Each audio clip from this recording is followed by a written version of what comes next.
supaya apa? Supaya balance. Ini tadi supaya balance.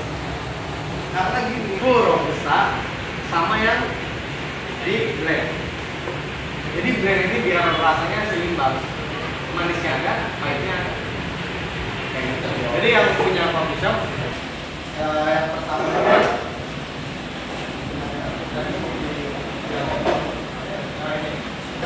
biar kopinya nggak campur sama yang lain.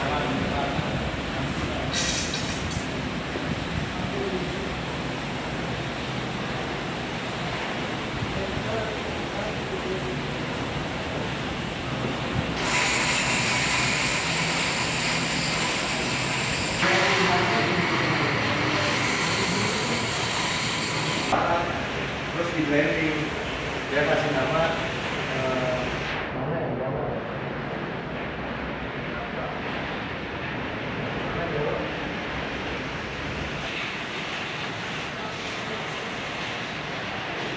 ini belum disebut ya ini langsung aja barang-barang aja Pak,